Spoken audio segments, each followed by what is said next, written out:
पिछले 16 तारीख को एक पेशेंट एडमिट हुई थी इधर चियोक की, जिनका नाम था अर्चना।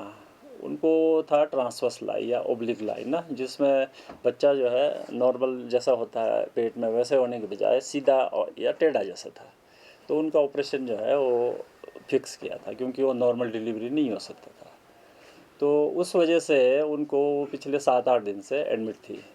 तो उनका कल सिजेरियन प्लान किया था, तो कल 12-1 बजे दिन को उनका ऑपरेशन हो गया। उसके बाद उनको जहाँ पर पोस्ट ऑपरेटिव जो रिकवरी रूम होता है वहाँ शिफ्ट किया, और वो बिल्कुल ठीक थे, रात को भी बिल्कुल ठीक थे, बातचीत कर रहे थे और लिक्विड डाइट भी ले रहे थे। तो सुबह उन्हें जो है ये एक प्रोटोकॉल है कि दूसरे दिन जो है पेशेंट को उस कमरे से दूसरे पोस्टमार्टम कमरे में शिफ्ट किया जाता है।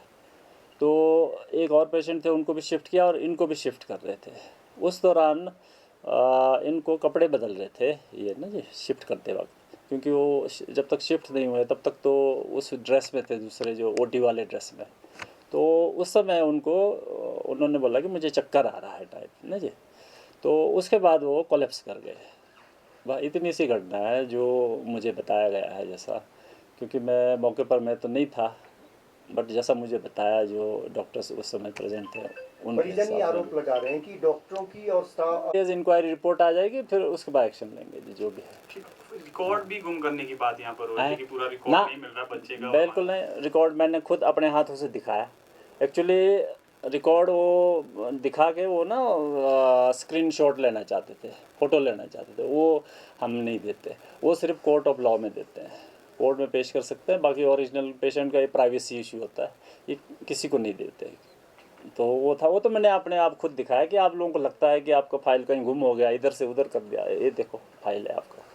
तो उनके हस्बैंड को भी दिखाया और उनके जो रिलेटिव थे 2 बुज़ुर्ग, उन सबको दिखा दिया। ऐसा कुछ नहीं है, छुपाने का हमारे पास कुछ नहीं है, सब कुछ वाइड ओपन है।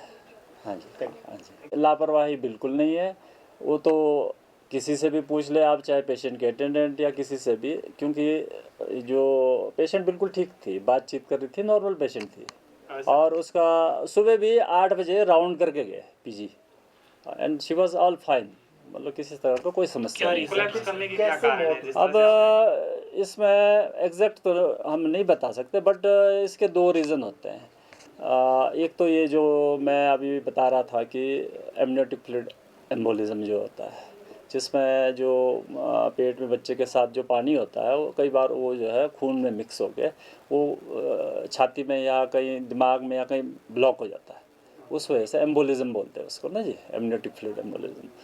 तो मुख्य कारण ये लग रहा है, और उस वजह से जो है फिर चोकिंग कर गए वो। सर आप कह रहे हैं कि आप तो छुट्टी कर देना था पेशेंट का, 3 दिन से ज़्यादा रखते नहीं हैं। जब आरोप लगा रहे हैं तो जांच तो होनी चाहिए ना, जांच अपने लेवल पे। इंटरनल इंक्वायरी तो करेंगे हम, इंटरनल इंक्वायरी करेंगे, बल्कि हमें कोई भी चीज़ छुपाने की हमारे पास नहीं है। हमने तो उन्हें बोला आप पोस्टमार्टम करना चाहिए, आपको शक है किसी चीज़ का तो आप पोस्टमार्टम भी कीजिए, तो उन्होंने वो खुद रिफ्यूज़ कर दिया। पोस्टमार्टम अब नहीं होगा, उन्होंने मना कर दिया ना जी, बिना हम अपनी मर्जी से तो नहीं करा सकते ना। तो बस इतना ही है, इससे ज़्यादा मेरे पास कुछ है नहीं। पेनिसिलिन इंजेक्शन होता था पुराने ज़माने में, वो जान बचाता था, बट 1-2 को उससे एनाफाइलेक्सिस होकर मौत भी हो जाती थी। परिजन तो कह रहे हैं कि ब्लीडिंग बहुत ज़्यादा हुई। ये इसी उसका हमने इंक्वायरी करना है कि किस तरह का व्यवहार रहा उस समय और किस तरह का व्यवहार रहता है। क्या आप प्रिवेंटिव एक्शन